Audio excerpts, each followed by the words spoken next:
ഭയം, കുറ്റബോധം, ഇതൊക്കെയാണ് നമ്മൾ ഒരാത്മാവിൽ പാപം ജനിപ്പിച്ചുകൊണ്ടിരിക്കുന്ന വിഷയങ്ങൾ. ആദ്യമാതാപിതാക്കൾ പാപം ചെയ്തു കഴിഞ്ഞ് അതുവരെ കർത്താവിന്റെ കൂടെ സായാഹ്നങ്ങളിൽ അവർ നടന്നുകൊണ്ടിരിക്കുന്നത്, വളരെ തോളത്തെ കയ്യൊക്കെ ഇട്ട് കർത്താവിന്റെ കൂടെ ഉല്ലസിച്ചും വർത്തമാനമൊക്കെ പറഞ്ഞ് നടന്നുകൊണ്ടിരുന്ന ആദ്യമാതാപിതാക്കള് ഒരു സായാഹ്നത്തിൽ കർത്താവ് വന്നപ്പോൾ അവരെ കാണാനില്ല. അപ്പൊ കർത്താവ് ഇവരെ കുറ്റം പറഞ്ഞിട്ടില്ല, ശപിച്ചിട്ടില്ല, ഒന്നും ചെയ്തിട്ടില്ല. പക്ഷേ ഇവരെന്ത് ചെയ്തു? വചനം പറയാണ്, ഇവര് മരച്ചില്ലകൾക്കിടയിൽ ഒളിച്ചിരിക്കുക. അപ്പൊ കർത്താവ് ചോദിച്ചു, അത് നീ എവിടെയാ? അപ്പൊ പറയുന്നത്, ഞാൻ നഗ്നനായതുകൊണ്ട് ഭയം ഒളിച്ചതാണെന്ന് പറഞ്ഞു. എന്താ പറഞ്ഞ? ഞാൻ നഗ്നനായതുകൊണ്ട് ഞാൻ ഭയം ഒളിച്ചതാണെന്ന്. പഴയ നിയമത്തിൽ നഗ്നത എന്ന് പറയുന്നത് അടിമത്തം. അടിമകൾക്ക് നന്നായിട്ട് തുണി കൊടുക്കാനുള്ള പെർമിഷൻ ഒന്നുമില്ലായിരുന്നു. അടിമത്തത്തിൽ കഴിഞ്ഞവർക്ക് അവർക്ക് ഇഷ്ടമുള്ളതുപോലെ അവർ ആഗ്രഹിക്കുന്ന പോലെ തുണി കൊടുക്കാനുള്ള സ്വാതന്ത്ര്യം ഒന്നുമില്ലായിരുന്നു. പണ്ടും കേരളത്തിൽ അടിമത്തം ഉണ്ടായിരുന്നു, അല്ലെ? സ്ത്രീകളൊക്കെ നമ്മുടെ ചരിത്രം വായിച്ചാൽ സ്ത്രീകളൊക്കെ അനുഭവിച്ചുകൊണ്ടിരുന്ന ചില അടിമത്തങ്ങളുണ്ട്. അവരുടെ മുകളിലേക്കുള്ള ഭാഗം മറയ്ക്കാൻ പാടില്ലായിരുന്നു. എത്ര വർഷങ്ങൾ അതിനുവേണ്ടി സമരം ചെയ്തിട്ടാ സ്വാതന്ത്ര്യം കിട്ടിയത്? മാറിടം മറയ്ക്കാൻ, അല്ലെ? അപ്പോ നഗ്നത ഒരു അടിമത്തത്തിന്റെ ഭാഗമായിട്ടാണ് പഴയ നിയമത്തിൽ കാണുന്നത്.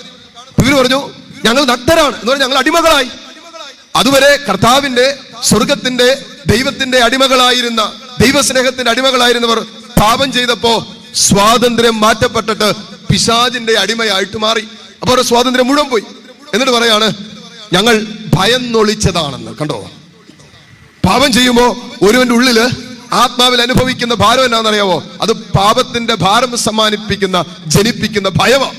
അതിപ്പോ അനുഭവിക്കരുത്. ചിലപ്പോ ഇപ്പൊ അത് പ്രശ്നമൊന്നും ഉണ്ടാകുകയില്ല. കാരണം ഹൃദയം കഠിനമായി നിൽക്കുന്നുണ്ട്, അങ്ങോട്ട് പോകും, കുറച്ച് നാളൊക്കെ പോകും. ആരോഗ്യമുള്ളത് കൊണ്ട്, ബലമുള്ളത് കൊണ്ട്, മനസ്സിന് ബലമുള്ളത്, ശരീരത്തിന് ആരോഗ്യമുള്ളതുകൊണ്ട് അങ്ങോട്ട് പോകും. പക്ഷേ മരണത്തിന്റെ നിഴൽ വീണ ജീവിതത്തിന്റെ അനുഭവത്തിലൂടെ ഒരാത്മാവ് സഞ്ചരിക്കുമ്പോ ഹൃദയത്തിൽ രൂപപ്പെടുന്ന പാപത്തിന്റെ സ്വാധീനമാണ് അത് നമ്മളിൽ ഭയം ജനിപ്പിച്ചുകൊണ്ടേയിരിക്കും. അത് നമ്മൾ കുറ്റബോധം ജനിപ്പിച്ചുകൊണ്ടേയിരിക്കും. ഇപ്പൊ വല്ലാതെ കടന്ന് ഭാരപ്പെടും, വല്ലാതെ കടന്ന് അസ്വസ്ഥപ്പെടും. ഇപ്പോൾ അനുഭവിക്കുന്ന അസ്വസ്ഥതയൊന്നുമല്ല, ഒരു മരണം നേരിൽ കാണുമ്പോ, മരണം മുഖാമുഖം കാണുമ്പോ ഒരാത്മാവ് അനുഭവിക്കുന്ന അസ്വസ്ഥത, പാപം ഒരുവനിൽ ജനിപ്പിക്കുന്ന അസ്വസ്ഥത, അത് വല്ലാത്ത ഭീതിയാണ്, വല്ലാത്ത ഭയമാണ്. ഹല്ലേലൂയ. ശ്രമത്തിൽ പറഞ്ഞ ഹല്ലേലൂയ, ഹല്ലേലൂയ. ഈ പാപത്തിന്റെ ഭയം, അല്ലെങ്കിൽ ചെയ്ത പാപത്തിന്റെ ശിക്ഷ വഹിച്ചുകൊണ്ടിരുന്ന കള്ളൻ പറഞ്ഞു, കർത്താവേ, ഇതാ നിന്നെ ഞാൻ ഏറ്റു പറയുന്നു, ഞങ്ങളുടെ തെറ്റുകൊണ്ടാണ് ഞങ്ങൾക്ക് ഈ ശിക്ഷ കിട്ടിയത്, അത് അംഗീകരിച്ചു എന്ന് പറഞ്ഞു. കർത്താവേ, ക്രിസ്തുവേ, നീ ഇന്ന് പറുദീസായിലായിരിക്കുമ്പോ എന്നെയും ഓർക്കണമേ. ഒറ്റ കാര്യം പറഞ്ഞോളൂ. അവന് കിട്ടിയ അവസരം, അനുദപിക്കാൻ കിട്ടിയ അവസരം, ഏറ്റുപറയാൻ കിട്ടിയ അവസരം അവൻ നന്നായിട്ട് വിനിയോഗിച്ചു. ഏതാനും നിമിഷങ്ങൾക്കുള്ളിൽ നിത്യനാശത്തിലേക്ക്, നിത്യനരകത്തിലേക്ക് പോകേണ്ടിയിരുന്ന കള്ളൻ നിത്യതയുടെ, സ്വർഗത്തിന്റെ, പറുദീസായുടെ അവകാശിയായിട്ട് മാറി എന്നുള്ളതാണ് അവൻ തന്റെ അവസരത്തെ ഏറ്റവും മനോഹരമായി പ്രയോജനപ്പെടുത്തി എന്നുള്ളത്. ഹല്ലേലൂയ. സ്വരമെടുത്ത് പറഞ്ഞേ ഹല്ലേലൂയ, ഹല്ലേലൂയ. കഴിഞ്ഞ വർഷം വാർഷിക ധ്യാനം ഉണ്ടായിരുന്നോ? ഇല്ല, ഉണ്ടായിരുന്നില്ലല്ലോ. ഇല്ല. അതിന് മുമ്പത്തെ വർഷം ഉണ്ടായിരുന്നോ? ഇല്ല. അതിന് മുമ്പത്തെ വർഷം ഉണ്ടായിരുന്നു. 3 വർഷം മുമ്പ് വാർഷിക ധ്യാനം ഉണ്ടായിരുന്നു. ഇപ്പൊ 3 വർഷം കഴിഞ്ഞ് വീണ്ടും വാർഷിക ധ്യാനം, ഇടവക ധ്യാനം നടക്കുക. ഈ 3 വർഷം മുമ്പ് വാർഷിക ധ്യാനം നടത്തിയപ്പോൾ ഉണ്ടായിരുന്ന എല്ലാവരും ഈ പള്ളി അങ്കണത്തുണ്ടോ? പറ, ഉണ്ടോ? എത്ര പേര് പോയി? ഒന്ന് ആലോചിച്ചേക്ക്, എത്ര പേര് പോയി? ചിലപ്പോൾ കുറേ പേര് പോയി കാണും, അല്ലേ? 3 വർഷം കൊണ്ട് നമ്മുടെ ഇടവകാംഗങ്ങളായിരുന്ന എത്ര പേര് പോയി? ഇനി അടുത്ത വർഷം ഇടവക ധ്യാനം വരുമ്പോൾ ഇതിനകത്ത് എത്ര പേരുണ്ടാകും?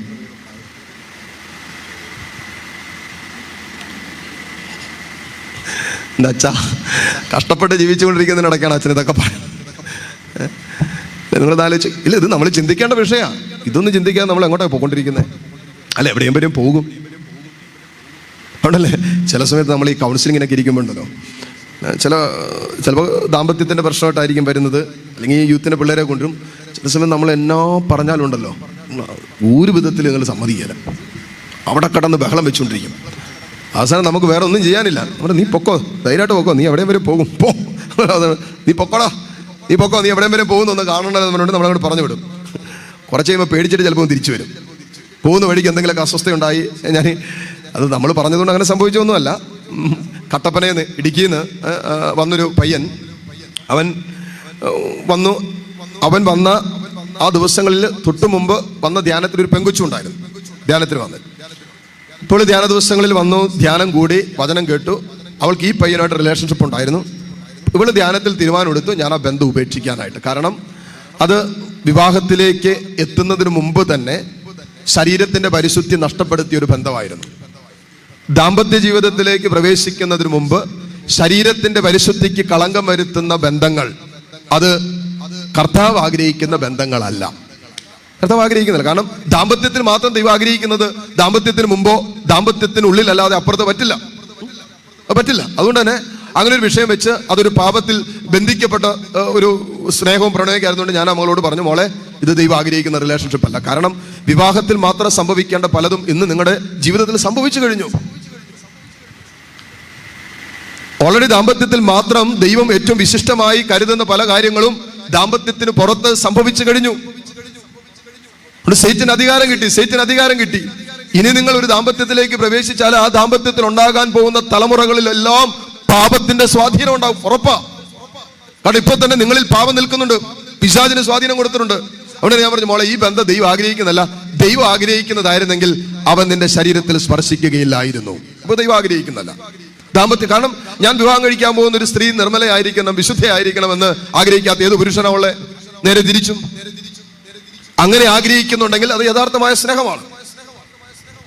അങ്ങനെ ആഗ്രഹിച്ചിട്ടും താൻ സ്നേഹിക്കുന്ന ഒരു പെണ്ണിനെ വിവാഹത്തിന് മുമ്പ് ശരീരത്തിൽ പാപം ചെയ്യാൻ നിർബന്ധിക്കുക എന്ന് പറഞ്ഞാൽ അതിന്റെ പിന്നിൽ പിശാചിന്റെ പ്രേരണയുണ്ട്. അപ്പോൾ ആ നോട്ടിൽ, ആ ആരംഭത്തിൽ തന്നെ തിന്മ അധികാരം എടുത്തിട്ടുണ്ട്. അതുകൊണ്ട് ഞാൻ പറഞ്ഞു, മോളെ ഈ ബന്ധം ദൈവം ആഗ്രഹിക്കുന്നല്ല. ഇപ്പോൾ തന്നെ ദാമ്പത്യ ജീവിതത്തിലേക്ക് പ്രവേശിക്കുന്നതിന് തന്നെ മോളുടെ കന്യാത്വം പോയി, മോളുടെ വിശുദ്ധ ജീവിതം പോയി, എല്ലാം തകർന്നില്ലേ? അതുകൊണ്ട് ഞാൻ പറഞ്ഞു, മോളെ എത്രയും പെട്ടെന്ന് ഒരു ദിവസം മുമ്പ് ഉപേക്ഷിക്കാൻ പറ്റുമെങ്കിൽ, നിർത്താൻ പറ്റുമെങ്കിൽ എത്രയും പെട്ടെന്ന് മോള് നിർത്തിക്കൊള്ളണം. കാരണം ഇത് ദൈവിക പദ്ധതിയല്ല. വചനം കേട്ട് അവൾ തീരുമാനമൊക്കെ എടുത്ത് നല്ല കൗൺസിലിംഗ് ഒക്കെ കിട്ടി. കുറെ കാര്യങ്ങളൊക്കെ പരിശുദ്ധാത്മ അവൾക്ക് വെളിപ്പെടുത്തി കൊടുത്ത് കൗൺസിലിങ്ങിലൂടെ അവൾ ആ ധ്യാനത്തിലൂടെ ആ ഇത് നിർത്താനായിട്ട് തീരുമാനം എടുത്തു, ബന്ധം നിർത്താൻ. അപ്പൊ തിരിച്ചു വന്നു കഴിഞ്ഞപ്പോ ഇവൻ വിളിച്ചപ്പോൾ ഇവള് പറഞ്ഞു, എനിക്ക് താല്പര്യമില്ല, ഞാൻ എല്ലാം അവസാനിപ്പിക്കാമെന്ന്. ഞാൻ പറഞ്ഞു, അതങ്ങനെ എല്ലാം അവസാനിപ്പിക്കാൻ പറ്റുന്നത്? നമ്മൾ തമ്മിലുള്ള ബന്ധം അങ്ങനെയല്ലല്ലോ. എല്ലാം അവസാനിപ്പിക്കാൻ പറ്റുന്ന ഒരു ബന്ധമാണോ നമ്മൾ തമ്മിലുള്ളത്? ഇപ്പൊ ഞാൻ ഇവളോട് പറഞ്ഞിട്ടുണ്ടായിരുന്നു, തിരിച്ചു പുറത്തോട്ട് ഇറങ്ങുമ്പോ നീ ഉപേക്ഷിച്ച പിശാച് റെഡി ആയിട്ട് അവിടെ ഇരിപ്പുണ്ടാകും. പലതും പറഞ്ഞ് നിന്നെ പ്രേരിപ്പിക്കും. നീ ഇല്ലാതെ എനിക്ക് ജീവിക്കാൻ പറ്റില്ല, അതങ്ങനെയല്ലല്ലോ, നമ്മൾ ഇങ്ങനെയൊക്കെ ജീവിച്ചതല്ലേ, എനിക്കിനി വേറൊരു സ്ത്രീയെ കാണാൻ പറ്റില്ല, വേറൊരു പെണ്ണിനെ എന്റെ ജീവിതത്തിൽ കൊണ്ടുവരാൻ പറ്റില്ല, അങ്ങനെ പലതും പറയും. മോളെ ഈ മോഹന വാഗ്ദാനങ്ങളിൽ നീ വീണു പോകരുത്. ഇത് ദൈവം ആഗ്രഹിക്കുന്ന ബന്ധമല്ല. മുൻകൂട്ടി പറഞ്ഞു വിട്ടു. ചെന്നപ്പോഴേ വിളിച്ചിട്ട് പറഞ്ഞു, എനിക്ക് നീ ഇല്ലാതെ ജീവിക്കാൻ പറ്റില്ല. നീ എന്താ പറയുന്നത്? നമ്മൾ തമ്മിലുള്ള ബന്ധം അങ്ങനെ ആയിരുന്നോ? അല്ലല്ലോ. നമ്മളെല്ലാം പങ്കുവെച്ചവരല്ലേ? ദാമ്പത്യത്തിന് മുമ്പേ എല്ലാം പങ്കുവെച്ചവരല്ലേ? അപ്പോൾ പറഞ്ഞു, എല്ലാം പങ്കുവെച്ചു എന്നുള്ളത് തന്നെയായിരുന്നു എന്റെ തെറ്റും എന്റെ അറിവില്ലായ്മയും. ഞാൻ ചെയ്ത തെറ്റ്, ദൈവത്തോട് ചെയ്ത തെറ്റ്, എന്റെ വിശുദ്ധ ജീവിതത്തിനെതിരെ ചെയ്ത തെറ്റ്. അതുകൊണ്ട് തന്നെ ഞാനത് അവസാനിപ്പിക്കുന്നു എന്ന് ഇവള് പറഞ്ഞപ്പോ അവൻ പറഞ്ഞു, അത് പറ്റിയല്ലെന്ന് പറഞ്ഞു. ഇവള് എന്തിനും ഒരു വിധത്തിൽ സമ്മതിക്കുന്നില്ല. അപ്പൊ ചോദിച്ചു, നീ എവിടെ പോയ ധ്യാനം കൂടിയെന്ന് വെച്ചപ്പോ ധ്യാനം കൂടാനൊക്കെ പോയത്. അപ്പൊ സ്ഥലം പറഞ്ഞു കൊടുത്തു, ഇങ്ങനെയാണ് പോയത്, അതിരമ്പുഴയിൽ കാരിസ്മല്ലാന്ന് പറഞ്ഞു. ഇവൻ 2 ദിവസം കഴിഞ്ഞപ്പോ അവിടെ നിന്ന് ബൈക്ക് ഓടിച്ചിങ്ങോട്ട് വന്നേക്കോ എന്നെ കാണാനായിട്ട്, നമുക്കിട്ട് 2 തരാൻ വേണ്ടിയിട്ട്. നമ്മളാണല്ലോ ഒരു കുടുംബം തകർത്തത്. ഇപ്പൊ വന്നു, എനിക്കിത് പയ്യനൊന്നും മനസ്സിലാകുന്നില്ല. ഒരു കൗൺസിലിംഗ് വേണമെന്ന് പറഞ്ഞുകൊണ്ട് അവൻ ഇരിക്കാൻ പറഞ്ഞു. ഇത് പ്രാർത്ഥിക്കാൻ തുടങ്ങിയപ്പോൾ തന്നെ പരിശുദ്ധാത്മാവ് ചില കാര്യങ്ങൾ ഇങ്ങനെ പറയാൻ തുടങ്ങി, സംസാരിക്കാൻ തുടങ്ങി. ഞാൻ ചോദിച്ചു, നീ ശരിക്കും എന്തിനാ വന്നതെന്ന് ചോദിച്ചു. കൗൺസിലിങ്ങിന് വന്നാണോ മറ്റെന്തെങ്കിലും കാര്യത്തിന് വന്നാണോ? നിനക്ക് ഒരു കൗൺസിലിംഗ് വന്നായിട്ട് എനിക്ക് തോന്നുന്നില്ലെന്ന് പറഞ്ഞു. നീ എവിടെ നിന്നാണ് വരുന്നതെന്ന് ചോദിച്ചു. ഞാൻ ഇടുക്കിന്നാ വരുന്നതെന്ന് ചോദിച്ചു. നിന്റെ പ്രശ്നം എന്നാന്ന് ചോദിച്ചു. പറഞ്ഞു, എനിക്ക് ഒറ്റ പ്രശ്നമേ ഉള്ളൂ. കഴിഞ്ഞ ആഴ്ച ഇവിടെ വന്ന് ഞാൻ സ്നേഹിക്കുന്ന പെണ്ണ് ഇവിടെ വന്ന് ധ്യാനം കൂടി തിരിച്ചു വന്നപ്പോൾ അവള് പറയുന്നത് എനിക്ക് നിന്നെ വേണ്ടെന്ന്. അതെങ്ങനെ ശരിയാവുന്നതെന്ന് ചോദിച്ചു. ഞാൻ പറഞ്ഞു, അച്ഛൻ പറഞ്ഞിട്ട് അവള് കളഞ്ഞെന്ന് പറഞ്ഞു. ഞാൻ പറഞ്ഞു, ഞാൻ അവളുടെ അടുത്ത് പറഞ്ഞിട്ടില്ല നിന്നെ കളയാനോ ഉപേക്ഷിക്കാനോ. ഞാൻ പറഞ്ഞു, മോളെ നിന്റെ ദാമ്പത്യത്തിലേക്ക് പ്രവേശിക്കുന്നതിന് മുമ്പ് നിന്റെ ശരീരത്തിൽ ആരുടെയെങ്കിലും കരങ്ങൾ കടന്നു വന്നിട്ടുണ്ടോ? നിന്റെ ശരീരത്തിന്റെ വിശുദ്ധി നഷ്ടപ്പെടുത്താൻ കാരണമായിട്ടുണ്ടോ? അങ്ങനെയാണെങ്കിൽ ആ ബന്ധം ഉപേക്ഷിക്കണമെന്ന് ദൈവം ആഗ്രഹിക്കുന്നു. അത് ഞാൻ പറഞ്ഞു. അതിപ്പോ നിന്നോട് ഞാൻ പറയുന്നു പറഞ്ഞു. അതെനിക്ക് ആരുടെ മുമ്പിൽ പറയാനും ഒരു ബുദ്ധിമുട്ടില്ല. കാരണം അത് വചനം പറയുന്ന കാര്യമാണ്. കർത്താവിന്റെ വചനം കൃത്യമായിട്ട് പറയുന്ന കാര്യമാണ്. അതിന് ശിക്ഷ കൊടുക്കേണ്ടി വരും, കണക്ക് കൊടുക്കേണ്ടി വരും. മോളെ ഞാൻ പറഞ്ഞു, ആ പെങ്കൊച്ചിനോട് പറഞ്ഞിട്ടുള്ളതെന്ന് പറഞ്ഞു. ഇവൻ എൻ്റെ അടുത്ത് തട്ടി കയറാൻ തുടങ്ങി. ഞാൻ പറഞ്ഞു, മോനെ നീ ഇരിക്കേ. ഞാൻ അച്ഛനെ തല്ലും ബഹളം എന്നൊക്കെ പറഞ്ഞു. നീ തല്ലോ, എന്നാ വേണമെങ്കിലും ചെയ്തോ, ഇന്ന് എനിക്കൊരു വിഷയമുള്ള കാര്യമല്ല, തല്ല് കിട്ടുമെന്ന് അറിഞ്ഞുകൊണ്ട് തന്നെ ഞാൻ ഈ പരിപാടിക്ക് ഇറങ്ങിയെന്ന് പറഞ്ഞു. നമുക്കതുകൊണ്ട് നീ തല്ലു എന്നൊക്കെ പറഞ്ഞ് പേടിപ്പിക്കൊന്നും വേണ്ട. അന്നാണെങ്കിൽ നല്ല യൂത്തിലെ കട്ട പോലെ നിൽക്കുന്ന ടീമൊക്കെ അവിടെ ഉള്ള സമയം. അവൻ തല്ലിയിട്ട് പുറത്തോട്ട് പോകുമില്ല. പിന്നെ നമ്മൾ നല്ലല്ലോ നമ്മുടെ ശുശ്രൂഷ അല്ലേ. ഒരാളെ കൂടി കർത്താവിന് വേണ്ടി നേടാൻ പറ്റുമെങ്കിൽ അതാണല്ലോ നമ്മുടെ അല്ലേ. അല്ലെങ്കിൽ അവിടെ കരിങ്കുന്നത്ത് കൊട്ടേഷൻ ടീമിൽ പൊക്കൊണ്ടിരുന്ന പയ്യൻ അവിടെ മാനസാന്തരപ്പെട്ട് സുവിശേഷകനായിട്ട് വേണ്ടി നിൽപ്പുണ്ട്. ഇവൻ തല്ലു എന്ന് പറഞ്ഞ് പുറത്തേക്ക് ഇറങ്ങിയ എടാ പിടിച്ചോളാൻ പറഞ്ഞാൽ അവന് പൊടി പോലും കിട്ടുകയല്ല. അവന് പൊടി പോലും കിട്ടാതെ വേണമെങ്കിൽ അവിടെ ഇട്ട് തന്നെ പഞ്ചറായിക്കളെ. അപ്പോൾ ഞാൻ പറഞ്ഞു മോനെ നീ തല്ലോ കൊല്ലോ എന്നാ വേണമെങ്കിലും ചെയ്തോ, എനിക്ക് വേണമെങ്കിൽ നീ പറയുന്ന വാക്യത്തിന് എനിക്കും അങ്ങോട്ട് പറയാം, നീ തല്ലിയിട്ട് ഇവിടെ വിട്ടു പോവോ, നീ എൻ്റെ കളത്തിലാണ് ക്യാരിസ്മം വിട്ട് നീ പുറത്ത് പോകുമെന്നൊക്കെ എനിക്ക് നിന്നോട് ചോദിക്കാം. അതല്ല സുവിശേഷം എന്നെ പഠിപ്പിച്ചേക്കുന്നത്. ഞാൻ പറഞ്ഞു അതല്ല കർത്താവ് എന്നെ പഠിപ്പിച്ചത്. അതുകൊണ്ട് ഞാൻ അങ്ങനെ പറയുന്നില്ല. പക്ഷേ നീ ചെയ്തുകൊണ്ടിരിക്കുന്ന നീ ആയിരിക്കുന്ന ബന്ധം ദൈവം ആഗ്രഹിക്കുന്ന ഒരു സിറ്റുവേഷൻ അല്ല നിങ്ങളുടെ ബന്ധം പോകുന്നത്. ഇപ്പൊ നീ അവളെ സ്നേഹിച്ചു, നീ ഭാവി ജീവിതത്തിൽ അവളെ സ്വന്തമാക്കാൻ നീ ആഗ്രഹിച്ചു. ഓക്കെ, അങ്ങനെ ആഗ്രഹിക്കുമ്പോ ദൈവഹിതത്തിന് ചേരാത്തതൊന്നും അവളിലും നിന്നിലും സംഭവിക്കരുത് എന്ന് നീ ആദ്യം ആഗ്രഹിക്കണമായിരുന്നു. നമ്മൾ നീ പോയ വഴികൾ ശരിയല്ല. ഇപ്പോ നീ അവളുടെ ജീവിതവുമായിട്ട് കടന്നുപോയി. ഇപ്പൊ ഞാൻ പറഞ്ഞു മോനെ നീ ഞാൻ അവൻ്റെ അടുത്ത് പറഞ്ഞൊരു കാര്യം, മോനെ നീ പറയുന്ന കാര്യങ്ങളൊക്കെ ഓക്കെ, പക്ഷെ അവളുടെ കാര്യം മുഴുവനും അവള് സംഭവിച്ച കാര്യം മുഴുവൻ അവൾ എൻ്റെ അടുത്ത് പറഞ്ഞതാണ്. അതുകൊണ്ട് നീ വെല്ലുവിളിക്കാനൊന്നും വരണമെന്ന് ഞാൻ പറഞ്ഞു. വെല്ലുവിളിക്കാൻ വരരുത്. ജീവിതത്തിൽ സംഭവിച്ചത് മുഴുവൻ അവൾ എൻ്റെ അടുത്ത് പറഞ്ഞതാണ്. അതുകൊണ്ട് നീ ആരാണെന്ന് നിന്റെ സ്വഭാവം എന്താണെന്നൊക്കെ എനിക്കറിയാം. നിന്റെ വീട്ടുകാർക്ക് അറിയത്തില്ല, നാട്ടുകാർക്ക് അറിയത്തില്ല, നിന്റെ കൂട്ടുകാർക്ക് അറിയത്തില്ല, സമൂഹത്തിൽ അറിയത്തില്ല. എല്ലാവരുടെ മുമ്പിൽ നീ മാന്യനാണ്. എല്ലാവരുടെ മുമ്പിൽ നീ പകൽ മാന്യനായിട്ട് പൊയ്ക്കൊണ്ടിരിക്കുക. അത് ശരിയാണ്. നാട്ടുകാർക്ക് ആർക്കും അറിയാത്ത കാര്യങ്ങളിലാണ് നീ വ്യാപരിച്ചുകൊണ്ടിരിക്കുന്നത്. പിടിക്കപ്പെട്ടിട്ടില്ലെന്നേ ഉള്ളൂ. ഞാൻ പറഞ്ഞു പിടിക്കപ്പെട്ടിട്ടില്ലെന്നേ ഉള്ളൂ. നീ പാപം ചെയ്തു. ഞാൻ ചോദിച്ചു നീ ഇവളുമായിട്ട് പാപം ചെയ്തുകൊണ്ടിരുന്നപ്പോൾ ആരെങ്കിലും നിന്നെ പിടിച്ചിരുന്നെങ്കിലോ? ചോദിച്ചു മോനെ നീ ഇവളുമായിട്ട് പാപം ചെയ്തുകൊണ്ടിരുന്നപ്പോ നിന്റെ മാതാപിതാക്കളും അവളുടെ മാതാപിതാക്കളും അറിയാത്ത ഒരിടത്തിൽ നിങ്ങൾ ഒരുമിച്ച് ചേർന്നപ്പോ പാപം ചെയ്തുകൊണ്ടിരുന്ന സമയത്ത് ആരെങ്കിലും നിങ്ങളെ കൈയോട് പിടിച്ചിരുന്നെങ്കിലോ? പിടിക്കപ്പെടാതെ പോയത് ദൈവം കരുണ കാണിച്ചതുകൊണ്ടല്ലേ. അപ്പൊ പാപം ചെയ്തിട്ടും ഇന്നും ശിക്ഷിക്കപ്പെടാതെയും പിടിക്കപ്പെടാതെയും നമ്മൾ കടന്നുപോയിക്കൊണ്ടിരിക്കുന്നത് കാരണം കർത്താവ് കരുണ കാണിച്ചുകൊണ്ടല്ലേ. അതുകൊണ്ട് മോനെ നീ വെല്ലുവിളിക്കാൻ വരരുത്. ദൈവത്തിന്റെ കാരുണ്യത്തെ വെല്ലുവിളിക്കരുത്, അഹങ്കരിക്കരുത്. പാപത്തിന് ശിക്ഷയുണ്ടെന്ന് വിചാരിക്കണം, മനസ്സിലാക്കണം. അല്ലാതെ വീണ്ടും ഞാനിങ്ങനെ ജീവിക്കുമെന്ന് പറഞ്ഞിട്ട് കാര്യമൊന്നുമില്ല. അവൻ പറഞ്ഞു, അവനിങ്ങനെ വെല്ലുവിളിക്കാൻ തുടങ്ങി. അവസാനം പറഞ്ഞു എനിക്ക് പറയാനുള്ളത് പറഞ്ഞു. ഇനി നീ അവളായിട്ട് സംസാരിച്ച് എൻ്റെ വിഷയമല്ല ഇത്. അവൾക്ക് ഇഷ്ടമില്ല എന്ന് പറഞ്ഞാൽ എനിക്കിനിപ്പോൾ അവളുടെ അടുത്ത് പറഞ്ഞു നീ ഇനി അവനെ തന്നെ സ്നേഹിക്കണം കെട്ടണമെന്നൊന്നും പറയുന്നത് എൻ്റെ വിഷയമല്ല. ഇനി അവൾ വന്നാൽ ഞാൻ പറയും മോളെ നീ രക്ഷപ്പെട്ടെന്നേ ഞാൻ പറയുള്ളൂ. ഞാൻ പറഞ്ഞു മോളെ നീ രക്ഷപ്പെട്ടെന്നേ പറയുള്ളൂ. വലിയ പാമ്പിനെയാണ് നീ ഉപേക്ഷിച്ചെന്നേ ഞാൻ പറയുള്ളൂ, നന്നായിന്നേ ഞാൻ പറയുള്ളൂ. അപ്പൊ പറഞ്ഞു അച്ഛാ എനിക്ക് ചാൻസ് വരും, അവസരം വരും എന്നൊക്കെ പറഞ്ഞു. മോൻ പൊക്കോ. ഞാൻ പറയും മോൻ പൊക്കോ. മോൻ അച്ഛനെ അല്ല വെല്ലുവിളിക്കുന്നത്, ദൈവത്തെ വെല്ലുവിളിച്ചുകൊണ്ടാണ് പോകുന്നത്. പാപം ചെയ്തിട്ട് വെല്ലുവിളിച്ചുകൊണ്ടാണ് മോൻ പോകുന്നത്. ശിക്ഷ കിട്ടാതിരിക്കില്ല എന്ന് പറഞ്ഞു. ഞാനല്ലേ അത് ഞാൻ നോക്കിക്കോളാം എന്ന് പറഞ്ഞു. ഒരു 19-20 ദിവസം കഴിഞ്ഞിട്ട് ഇവൻ പോയി. പിന്നെ നമ്മൾ ഇവരുടെ പുറകെ നടക്കാൻ പോകും. നമുക്ക് എന്തെല്ലാം കാര്യങ്ങൾ ആലോചിക്കാനുണ്ട്. ഇവൻ പോയോ വരോ, ഇവന്റെ പ്രണയോ ബന്ധോ ഇതൊന്നും നമ്മുടെ വിഷയമല്ല. ഒരു 10-20 ദിവസം കഴിഞ്ഞപ്പോൾ എനിക്കൊരു ഫോൺ കോൾ വന്ന്, നട്ടപ്പാതിരിക്കാം കോൾ വരുന്നു. ഇപ്പോൾ ശുശ്രൂഷയുടെ സമയത്ത് കോൾ ഉണ്ടായിരുന്നു, ഞാൻ എടുത്തില്ല. രാത്രി പരിപാടിയെല്ലാം കഴിഞ്ഞ് മുറി ചെന്ന് കഴിഞ്ഞപ്പോൾ പലവട്ടം വിളിച്ച കോളാണ്. വീണ്ടും കോൾ അതിനകത്ത് കിടപ്പുണ്ട്. അപ്പോൾ രാത്രിയും വിളിക്കുക. ഞാൻ വിചാരിച്ചത് ആരോട് ഇത്രയും പ്രാവശ്യം വിളിച്ചല്ലേ. ഞാൻ എടുത്തു കഴിഞ്ഞാൽ പറഞ്ഞു അച്ഛാ ഞാൻ കട്ടപ്പനയെന്നാണ് വിളിക്കുന്നത്, ഇടുക്കി ഭാഗത്തുനിന്നാണ് വിളിക്കുന്നത്. പറഞ്ഞു മോനെ രാത്രി എന്തിനാ, എന്നാ പറ്റിയ, എന്നാ പ്രശ്നം എന്നാ? അപ്പോഴാണ് ഈ പയ്യൻ പറഞ്ഞുകൊണ്ടിരിക്കുന്നത്. പയ്യൻ അന്ന് ഒരു ആക്സിഡന്റ് പറ്റിയിട്ട് ജീവൻ മാത്രം അവശേഷിക്കുന്ന രീതിയിൽ ഹോസ്പിറ്റലിൽ കിടന്ന് 3 ദിവസം കഴിഞ്ഞിട്ടാ ബോധം വരുന്നത്. ബോധം വന്നപ്പോൾ അവൻ ആദ്യം പറഞ്ഞ എന്നാണെന്നറിയോ, ക്യാരിസ്മോനിൽ അച്ഛന്റെ നമ്പർ എനിക്ക് വേണമെന്ന്. അവന്റെ നമ്പറൊന്നും ഇല്ലായിരുന്നു. അങ്ങനെ ആരോ വഴി ഇവർ ഗൂഗിളിലോ വെബ്സൈറ്റിലോ അങ്ങോട്ട് തപ്പിയെടുത്തിട്ട് ക്യാരിസ്മോൻ ഓഫീസിലേക്ക് വിളിച്ചിട്ട് ഓഫീസിൽ നിന്ന് എന്റെ നമ്പർ മേടിച്ചിട്ടാണ് വിളിക്കുന്നത്. എന്നിട്ട് പറയണത് അച്ഛാ ഇത് ഞാനാ കട്ടപ്പനയെന്ന് വിളിക്കുക. ഞാൻ പറഞ്ഞത് ആരാന്ന് എനിക്ക് മനസ്സിലായില്ല. കട്ടപ്പനയെന്ന് ഒത്തിരി പേരെ എനിക്കറിയാം. അപ്പോഴാണ് അവൻ കാര്യമൊക്കെ പറയാം. ഞാൻ കഴിഞ്ഞ ഒരു 10-20 ദിവസം മുമ്പ് അച്ഛനെ വന്ന് കണ്ടതാണ്, കണ്ടിട്ട് തിരിച്ചു പോയതാണ്, ഇന്ന കാര്യങ്ങളൊക്കെ പറയാൻ തുടങ്ങി. പറയുന്നത് അച്ഛാ കഴിഞ്ഞ ഏതാനും ദിവസം ഒരു 2 ആഴ്ച കഴിഞ്ഞപ്പോഴാണ് ഇവന് വലിയൊരു ആക്സിഡന്റ് ഉണ്ടാകുന്നതും. ആക്സിഡന്റ് ഉണ്ടായി ഒരുമാരെ കൈയും കാലും എല്ലാം ഒടിഞ്ഞ് ഹോസ്പിറ്റലിൽ കിടക്കുക. ഹോസ്പിറ്റലിൽ കിടക്കുന്ന സമയത്ത് അപ്പം 2-3 ദിവസത്തേക്ക് തലയ്ക്ക് അടി കിട്ടിയിട്ടുണ്ട്. ബോധമൊന്നും ഇല്ലായിരുന്നു, ഐസിയുലേക്കായിരുന്നു. അത് കഴിഞ്ഞ് ബോധം വന്നു, മുറിയിലേക്ക് മാറ്റി കഴിഞ്ഞപ്പോഴാണ് ഈ പയ്യൻ വിളിക്കുന്നത്. അപ്പൊ പറഞ്ഞു അച്ഛൻ പറഞ്ഞതുകൊണ്ട് എനിക്ക് ഇങ്ങനെ അപകടം ഉണ്ടായെന്ന് പറഞ്ഞു. ഞാൻ പറഞ്ഞു മോനെ ഞാൻ പറഞ്ഞത് കൊണ്ടല്ല, തെറ്റിദ്ധരിക്കരുത്.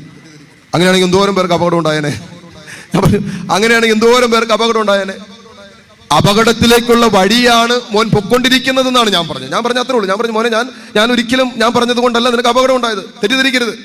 അച്ഛൻ പറഞ്ഞുകൊണ്ട് അങ്ങനെ സംഭവിച്ചു. ഞാൻ പറഞ്ഞു അച്ഛൻ പറഞ്ഞതുകൊണ്ടല്ല അങ്ങനെ സംഭവിച്ചു. ഞാൻ പറഞ്ഞത് തന്നെ നീ പൊക്കൊണ്ടിരിക്കുന്ന വഴി അപകടത്തിന്റെ വഴിയാണെന്നാണ് ഞാൻ പറഞ്ഞത്. ഞാൻ പറഞ്ഞു മോനെ ഈ വഴിക്ക് പോയാൽ അപകടം ഉണ്ടാവുമെന്ന് ഞാൻ പറഞ്ഞു. ആക്സിഡന്റ് ഉണ്ടാവും, ജീവിതത്തിൽ ആക്സിഡന്റ് ഉണ്ടാവുമെന്ന് പറഞ്ഞു. അത് ഞാൻ പറഞ്ഞത് ശരിയാണ്. പക്ഷെ ഞാൻ പറഞ്ഞത് കൊണ്ടല്ല സംഭവിച്ചത്. കാരണം അഹങ്കാരി അടിക്കപ്പെടും, അഹങ്കാരിക്ക് അടി കിട്ടുമെന്ന് വചനം പറയുന്ന കാര്യമാണ്.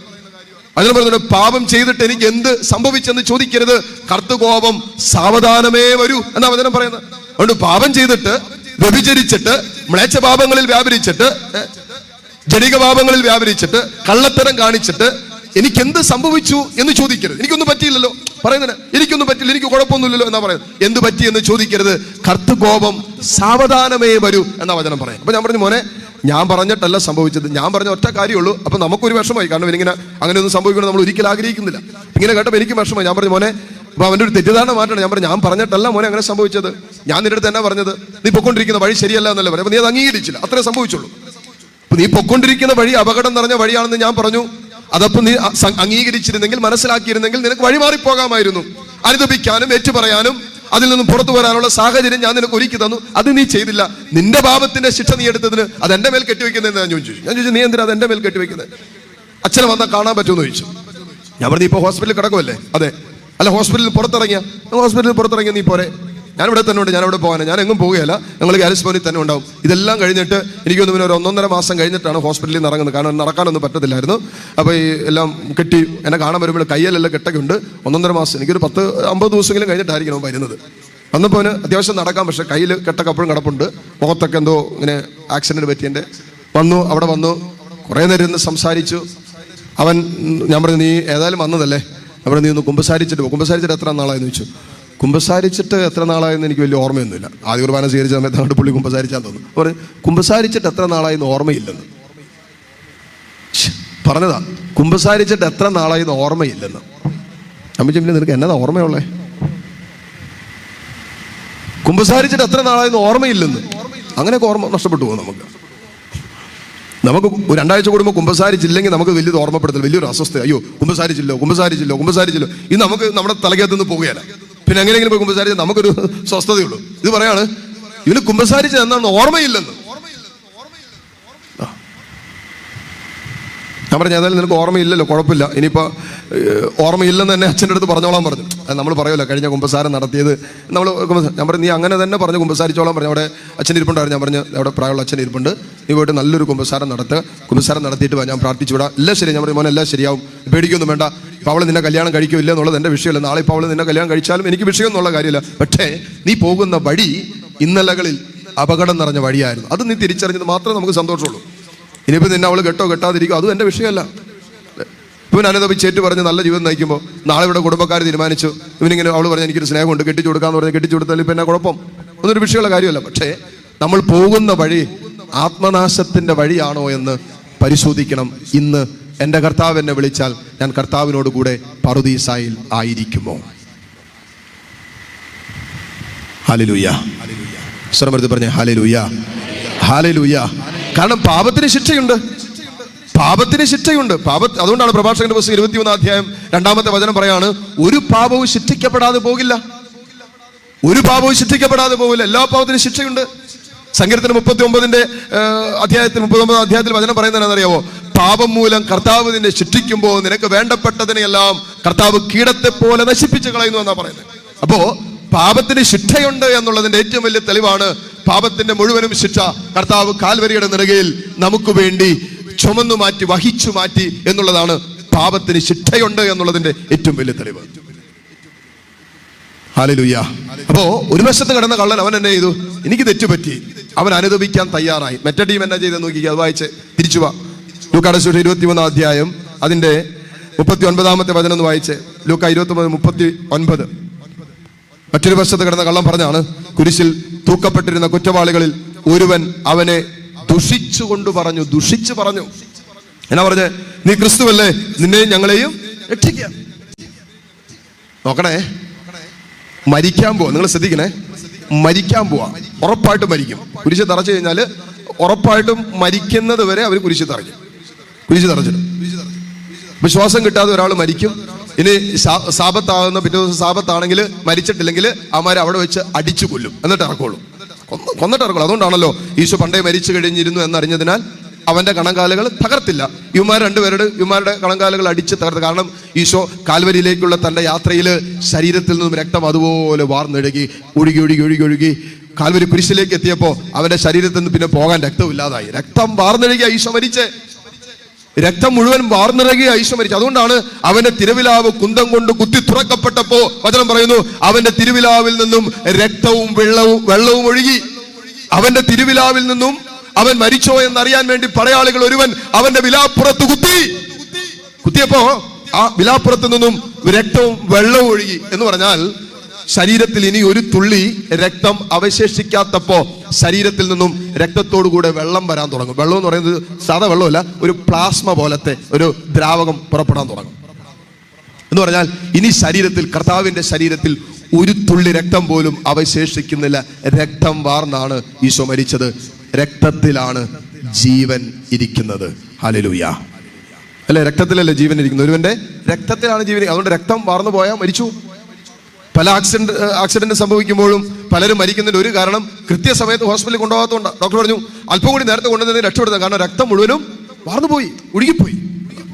അപ്പൊ രക്തത്തിലാണ് ഒരുവന്റെ ജീവൻ ഇരിക്കുന്നത്. യേശു എന്തിനാണ് കാൽവരിയിൽ തന്റെ രക്തം മുഴുവനും ഈ ഭൂമിയിലേക്ക് ചിന്തിയതെന്ന് ചോദിച്ചാൽ, ജീവൻ നഷ്ടപ്പെട്ടു പോയ ദൈവമക്കൾ, പാപം മൂലം ജീവൻ നഷ്ടപ്പെട്ടു പോയ ദൈവമക്കളെ സ്വന്തം ജീവൻ, തന്റെ രക്തം, ജീവരക്തം വിലയായി മറുവിലയായി നൽകിക്കൊണ്ട് ജീവനില്ലാത്ത നമുക്ക് ജീവൻ നൽകാൻ വേണ്ടി തന്റെ ജീവരക്തം കർത്താവ് ഈ ഭൂമിയിലേക്ക് നൽകി. ഹല്ലേലൂയ. സർവ്വത്തിൽ പറഞ്ഞേ ഹല്ലേലൂയ, ഹല്ലേലൂയ. അപ്പോ കർത്താവിന്റെ ശരീരത്തിൽ രക്തം വാർന്നൊഴുകിക്കൊണ്ടിരിക്കുക. ഈ ഇടത്തും വലത്തും കിടക്കുന്നവരുടെ രക്തം അത്രയും പോയിട്ടില്ല. അതുകൊണ്ടാണ് അവരുടെ കണങ്കാലുകൾ തല്ലി തകർത്തിട്ടാണ് അവരെ താഴോട്ട് ഇറക്കുന്നത്. അവരെ കൊന്നിട്ട് താഴോട്ട് ഇറക്കുന്നത്. അപ്പോ ഈശോ ഇങ്ങനെ കിടക്കുമ്പോ ഈ പറയുന്ന ഒരു കള്ളം പറഞ്ഞു, ആ കടന്ന കടപ്പില് മരണം മുന്നിൽ കണ്ട് കിടക്കും. ഏതായാലും മരിക്കുന്ന ഉറപ്പാ, ഏതാനും നിമിഷങ്ങളിൽ മരിക്കും. മരിക്കാൻ പോകുന്ന സമയത്തിലും അവന്റെ വായിന്ന് വന്നത് ദുഷിച്ചുകൊണ്ട് പറയാം. നിങ്ങളൊന്ന് ആലോചിച്ച് നോക്കിയേ, മരണം മുന്നിൽ കണ്ട് കിടക്കുക, എന്നിട്ടും അവന്റെ അതിരത്തിൽ നിന്ന് വന്ന വാക്കുകൾ ദുഷിപ്പുകളാണെന്ന വചനം പറയാൻ ദുഷിച്ചുകൊണ്ട് പറഞ്ഞു എന്ന് പറയാം. ചിലരൊക്കെ പറയല്ലേ, മരിച്ചാലും ഞാൻ ക്ഷമിക്കല, മരിച്ചാലും ഞാൻ കുമ്പസാരിക്കല. ചിലർ വ്രതം എടുത്തേക്കോ, ചിലര് കുമ്പസാരിക്കാതിരിക്കാൻ വ്രതം എടുത്തേക്കുവാ. ഹല്ലേലൂയ. ചില സമയത്ത് നമുക്ക് വല്ലാത്ത ഭാരം തോന്നും. നിങ്ങളൊന്ന് ആലോചിച്ച് നോക്കിയേ, നിങ്ങൾ ഇന്ന് വരെ ഇത്രയും വർഷങ്ങളായില്ലേ കുമ്പസാരിച്ചിട്ട് ഏതെങ്കിലും വൈദികന് കുമ്പസാരക്കൂട്ടിൽ നിന്ന് പുറത്തോട്ട് ഇറങ്ങിയിട്ട് കുമ്പസാരിപ്പിച്ചതിന് കാശ് കൊടുക്കേണ്ടി വന്നിട്ടുണ്ടോ? പറ, കാശ് കൊടുക്കേണ്ടി വന്നിട്ടുണ്ടോ? പറ. ആരെങ്കിലും കുമ്പസാരിപ്പിച്ച ഏതെങ്കിലും വൈദികൻ നിങ്ങളെ കുമ്പസാരിപ്പിച്ചതിന് കാശ് ചോദിച്ചിട്ടുണ്ടോ? പറ. ഇപ്പൊ പറയണം. അങ്ങനെ മെത്രാന്റെ അടുത്ത് പറയാൻ വേണ്ടിയാ, അവരെ അപ്പത്തന്നെ പുറത്താക്കാൻ വേണ്ടിയാ. ഇപ്പൊ പറഞ്ഞോളൂ. നിങ്ങൾ അങ്ങനെ ഏതെങ്കിലും അച്ഛന്മാര് നിങ്ങളിന്ന് ഞാൻ നിന്നെ കുമ്പസാരിപ്പിച്ചില്ലേ, ഇത്ര രൂപയാണ് കുമ്പസാരത്തിനെന്ന് പറഞ്ഞ് ഏതെങ്കിലും വൈദികർ ഇന്നോളം നിങ്ങളുടെ കൈകളിൽ നിന്നും കാശ് മേടിച്ചിട്ടുണ്ടോ? ഇല്ല. സൗജന്യമാണ്. പാപമോചനം സൗജന്യമാണ്. അത് കർത്താവ് കാൽവരിയിൽ പൂർത്തിയാക്കിയതാണ്. ഇത്ര സൗജന്യമായി നൽകപ്പെടുന്ന പാപമോചനം, സൗജന്യമായി നൽകപ്പെടുന്ന നിത്യരക്ഷ, സൗജന്യമായി നൽകപ്പെടുന്ന വീണ്ടെടുപ്പ് കാൽവരിയുടെ നെറുകയിൽ നമുക്ക് വേണ്ടി അവൻ വില കൊടുത്തിട്ടാണ് ഇത് സൗജന്യമാക്കി തന്നത്. വില കൊടുക്കാതെ ഒന്നുമല്ല. നമുക്ക് ചിലതൊക്കെ സൗജന്യമായിട്ട് കിട്ടും. നാളെ നിങ്ങൾക്ക് വരുമ്പോൾ, ഇന്നലെ നിങ്ങൾ ക്യാരിഷ് ജ്യോതി സൗജന്യമായിട്ട് കിട്ടിയില്ലേ? ഫ്രീ ആയിട്ട് ക്യാരിഷ് ജ്യോതി മാസിക അതിൽ എഴുതി വെച്ചിട്ടുണ്ട്, ഒരു ക്യാരിഷ് ജ്യോതിക്ക് എത്ര രൂപ വില? ആരെങ്കിലും വായിച്ചോന്ന് ആർക്കറിയാം? സൗജന്യമായിട്ട് കിട്ടിയതിന് വില പോലും നോക്കിയില്ല. അതാണ് നമ്മുടെയൊക്കെ പ്രശ്നം. സൗജന്യമായിട്ട് കിട്ടുന്നുണ്ട്, നമുക്ക് ഇതിനൊന്നും വിലയില്ല. 12 രൂപ വിലയുണ്ട് ഒരു ക്യാരിഷ് ജ്യോതിക്ക്. ആ ക്യാരിഷ് ജ്യോതിയാണ് നിങ്ങൾക്ക് ഇത്രയും പേർക്ക് സൗജന്യമായിട്ട് തന്നത്. 100, 200, 300 പേരുണ്ടെന്ന് വിചാരിക്കും. 300 × 10 കൂട്ട് എത്ര രൂപയായി? 3000 രൂപ അല്ലേ? പക്ഷെ നിങ്ങൾക്ക് കിട്ടിയത് എങ്ങനെയത്? സൗജന്യമായിട്ട്. സെന്റ് ജോസഫ് പ്രസിൽ ക്യാരിഷ് ജ്യോതി അടിച്ചു വരുന്നെങ്കിൽ ഈ 3000 രൂപ അവിടെ കൊടുക്കണം. ഹല്ലേലൂയ, കൊടുക്കണം. അല്ലാതെ അവർ അതിൽ നിന്ന് ഒരു നമുക്ക് തരികയില്ല. അപ്പൊ നിങ്ങൾക്കത് സൗജന്യമായി കിട്ടി എന്ന് കരുതി അത് വില കുറഞ്ഞതാണോ? പറ. അല്ല, അതിന് തത്തുല്യമായ വില ഞങ്ങൾ കൊടുത്തിട്ടാണ് നിങ്ങൾക്കത് സൗജന്യമാക്കി തന്നത്. പാപമോചനം സ്വർഗം നമുക്ക് സൗജന്യമാക്കി തന്നത്. പാപത്തിന്റെ പരിഹാരമായ ശിക്ഷ കർത്താവ് ഏറ്റെടുത്തിട്ട് ആ വില കർത്താവ് കാൽവരിയിൽ കൊടുത്തിട്ടാണ് എനിക്ക് നിങ്ങൾക്കിത് സൗജന്യമായിട്ട് തന്നത്. സൗജന്യമായിട്ട് പോലും പാപമോചനം തന്നിട്ട്, നിത്യരക്ഷ തന്നിട്ട് അത് സ്വീകരിക്കാൻ പോലും വിസമ്മതിക്കുന്നവരെ കാണുമ്പോൾ വല്ലാത്ത ഭാരം തോന്നിയിട്ടുണ്ട്, വല്ലാത്ത സങ്കടം തോന്നിയിട്ടുണ്ട്.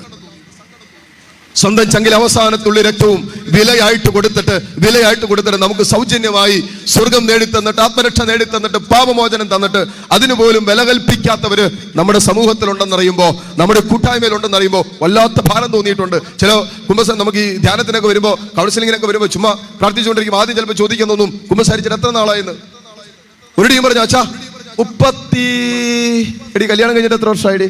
32 വർഷം. 32 വർഷമായി കുമ്പസാരിച്ചിട്ട്. പുള്ളിക്കാൻ അറിയത്തില്ല കല്യാണം കഴിഞ്ഞിട്ട് എത്ര വർഷമായെന്ന് ചോദിച്ചു. കുമ്പസാരിച്ചിട്ട് എത്ര വർഷമായെന്ന് പുള്ളിക്ക് അറിയില്ല. അതുകൊണ്ട് പുള്ളി ചോദിച്ചു, എടി നമ്മുടെ കല്യാണം കഴിഞ്ഞിട്ട് എത്ര നാളായിടി? പൗള് പറഞ്ഞു 32 വർഷമായി. ആ അച്ഛാ 32 വർഷമായി കുമ്പസാരിച്ച, കല്യാണത്തിന് കുമ്പസാരിച്ചതാ.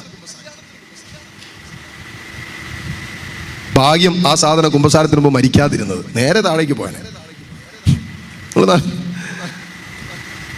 ചിലവരൊക്കെ കണ്ടുണ്ട് 10-15 വർഷമൊക്കെ കുമ്പസാരിക്കാതെ ചിലപ്പോൾ കൗൺസിലിങ്ങിനെ സംബന്ധിച്ച് കുമ്പസാരിക്കുന്നത്. ഐ അച്ഛാ എനിക്ക് പാപമൊന്നുമില്ല അച്ഛാ, എനിക്ക് എന്ത് പാപം ഉണ്ടായിട്ട്? അയ്യോ, ഞാൻ ഇച്ചിരി കുടിക്കും, ഇച്ചിരി വലിക്കും, ഇച്ചിരി ഭാര്യേനെ തെറി പറയും, മക്കളെ തെറി പറയും, ഇതല്ലാതെ എനിക്ക് എന്ത് പാപമുള്ളേ? അപ്പൊ ഇതൊന്നും പാപമല്ലേ? ഓ ഇതൊക്കെ പാപമാണോ അച്ഛോ? പുള്ളി ചോദിച്ചാ ഇതൊക്കെ പാപമാണോ അച്ഛാ?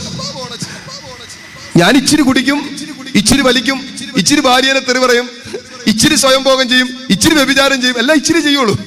ഇതൊക്കെ പാപമാണോ? ഇച്ചിരി വ്യഭിചാരം ചെയ്യുന്ന പാപമാണോ? ഇല്ല, ഒത്തിരി ചെയ്താലേ പാപമാവുള്ളൂ. ബ്രദർ പറഞ്ഞ പോലെ സോളമനെ പോലെ ആയിരുന്നെങ്കിലാണ്, 1000 ഭാര്യമാരുണ്ടെങ്കിലാണ് അതൊരു വ്യഭിചാരമാവുള്ളൂ. ഇച്ചിരി ഒരാളായിട്ടൊക്കെ വ്യഭിചാരം ചെയ്താൽ അതൊന്നും പാപമാവുകയില്ല. ഇച്ചിരി, എല്ലാം ഇച്ചിരി ഉള്ളൂ. ഹല്ലേലൂയ. നമ്മളിങ്ങനെ ന്യായീകരിക്കും. ഇത് അഹങ്കാരത്തിന്റെ സ്വഭാവമാണ് ന്യായീകരണം എന്ന് പറയുന്നത്. ലോകത്തോട് അമിതമായി ബന്ധപ്പെട്ട് കിടക്കുന്ന ഒരാത്മാവിന് ദൈവാത്മാവുമായിട്ട് ഐക്യപ്പെടാൻ പറ്റില്ല. ഈ ലോക ജീവിതത്തിൽ നമ്മൾ എങ്ങനെ ആയിരിക്കുമോ അത് തന്നെ ആയിരിക്കും വരാനിരിക്കുന്ന ജീവിതത്തിലും. ഹൈ ജമ്പ് ഒന്നും അവിടെ നടക്കാൻ പോകുന്നൊന്നുമില്ല, ഹൈ ജമ്പ് ലോങ് ജമ്പ് ഒന്നുമില്ല. ഈ ലോക ജീവിതത്തിൽ എന്ത് നമ്മൾ ആരംഭിച്ചുവോ അതിന്റെ തുടർച്ചയാണ് നിത്യജീവിതം. ഹല്ലേലൂയ. സർവ്വത്തിൽ പറഞ്ഞേ ഹല്ലേലൂയ, ഹല്ലേലൂയ. ഈ ലോക ജീവിതത്തിൽ ആരംഭിച്ചതാണ് വരുന്ന ജീവിതത്തിൽ നമ്മൾ തുടരുന്നത്. ഇനി ഈ വ്യക്തി ഉള്ളിൽ ഇങ്ങനെ അഹങ്കാരം കയറുമ്പോണ്ടല്ലോ, ചിലരൊക്കെ ഉണ്ടല്ലോ, അഹങ്കാരം കയറുമ്പോ അനുദപിക്കാൻ വിസമ്മതിക്കുന്ന അടിസ്ഥാന കാരണം എന്താന്ന് വെച്ചോ, ഒറ്റ വാക്കി പറഞ്ഞാൽ അഹങ്കാരമാണ്. അഹങ്കാരി അനുദപിക്കാൻ ബുദ്ധിമുട്ടാണ്. അനുദപിക്കില്ല അവൻ, കാരണം അവന് ദൈവമില്ല, അവന് ദൈവഭയമില്ല. അതുകൊണ്ടല്ലേ അടുത്ത് കടന്നു ചോദിച്ചു, നിനക്ക് ദൈവഭയമില്ലേ? ചോദിച്ചതാ, നിനക്ക് ദൈവത്തെ ഭയമില്ലേ? നിനക്ക് ദൈവത്തെ ഭയമില്ലേ? നമ്മുടെ പാപത്തിന് ശിക്ഷയുണ്ടല്ലോ എന്നാ ചോദിക്കുന്നത്. അഹങ്കാരിക്ക് ദൈവഭയമില്ല, അഹങ്കാരി അനുദപിക്കില്ല, അവന് കുമ്പസാരിക്കാൻ പറ്റില്ല. കാരണം കുമ്പസാരം എന്ന് പറയുന്നത് എളിമപ്പെടുന്ന കൂദാശ അല്ലേ? കുമ്പസാരം എന്ന് പറഞ്ഞാൽ എളിമപ്പെടുന്ന, മുട്ടുകുത്തി എളിമപ്പെട്ട് എനിക്ക് തെറ്റുപറ്റി എന്ന് ഏറ്റുപറയുന്നതാണല്ലോ കുമ്പസാരം. എനിക്ക് തെറ്റുപറ്റി, എനിക്കും തെറ്റുപറ്റാം അല്ലേ? നമുക്കൊക്കെ തെറ്റുപറ്റാം. പൗലോസ്ലീഹ പറഞ്ഞത് ഞാൻ പാപികളിൽ ഒന്നാമനാണെന്ന്. പൗലോസ്ലീഹ പറഞ്ഞത് ഞാൻ പാപികളിൽ ഒന്നാമനാണെന്ന്. യെശയ്യാ പറഞ്ഞത് കർത്താവേ ഞാൻ അശുദ്ധമായ അധരങ്ങളുള്ളവനും അശുദ്ധമായ അധരങ്ങളുള്ളവരുടെ മധ്യ വസിക്കുന്നവനുമാണെന്നാണ്. എനിക്ക് തെറ്റുപറ്റില്ല എന്നുള്ള ചിന്ത അഹങ്കാരത്തിന്റെ ചിന്തയാണ്. ഹല്ലേലൂയ. ഞാനെല്ലാം തികഞ്ഞവൻ, എനിക്ക് തെറ്റുപറ്റില്ല, അതുകൊണ്ട് എന്നെ ആരും പറഞ്ഞു മനസ്സിലാക്കാൻ ശ്രമിക്കണ്ട, എന്നെ ആരും പഠിപ്പിക്കാൻ വരണ്ട, എനിക്കറിയാം എന്താ ചെയ്യേണ്ടതെന്ന്, എനിക്കറിയാം എങ്ങനെ പോകണമെന്ന്, എന്നെ നന്നാക്കാൻ നോക്കണ്ട. ഇതൊക്കെ അഹങ്കാരത്തിന്റെ ചിന്തയാണ്. അടികിട്ടാതിരിക്കില്ല. വചനം പറയുന്നത് അവൻ അഹങ്കരിച്ച് തീരുന്നതിന് മുമ്പേ അടികിട്ടുന്ന പറഞ്ഞു. നിങ്ങൾ നോക്കിക്കോ, ഇങ്ങനെയുള്ളവർക്ക് വേണ്ടി നമ്മൾ നിരന്തരം പ്രാർത്ഥിച്ചുകൊണ്ടിരിക്കുക. എന്തിനാണെന്നറിയാവോ? ദൈവിക സംരക്ഷണം കിട്ടാൻ. അല്ലെങ്കിൽ അവർ പോകുന്ന വഴികൾ, അഹങ്കാരി പോകുന്ന വഴി അപകടത്തിന്റെ വഴിയാണ്, അവന് ശിക്ഷ കിട്ടാതിരിക്കില്ല. അതുകൊണ്ട് നമ്മുടെ മക്കൾക്ക്, ജീവിത പങ്കാളിക്കൊക്കെ വേണ്ടി നിരന്തരം കർത്താവിന്റെ കാരുണ്യത്തിന് വേണ്ടി പ്രാർത്ഥിക്കണം. ഹല്ലേലൂയ. സർവ്വത്തിൽ പറഞ്ഞേ ഹല്ലേലൂയ, ഹല്ലേലൂയ. അഹങ്കാരത്തിന്റെ മറ്റൊരു ലക്ഷണം എന്നാണെന്നറിയാവോ? അവൻ ക്ഷമിക്കില്ല.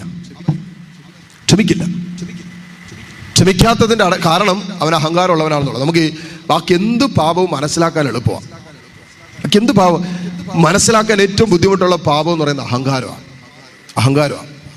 അപ്പം നമുക്ക് തന്നെ മനസ്സിലാക്കാൻ ബുദ്ധിമുട്ടായിരിക്കും, നമുക്ക് തന്നെ മനസ്സിലാക്കാൻ പറ്റാതിരിക്കും. ഇനിയിപ്പോൾ നമ്മളിൽ അഹങ്കാരം ഉണ്ടോ എന്ന് അറിയാനായിട്ട് ഒറ്റ വഴിയേ ഉള്ളൂ, അല്ലെങ്കിൽ ഏറ്റവും പ്രധാനപ്പെട്ട വഴിയാണ്, നമുക്ക് ക്ഷമിക്കാൻ പറ്റണില്ലേ? നമ്മൾ അഹങ്കാരികളാണ്. ഹല്ലേലൂയ.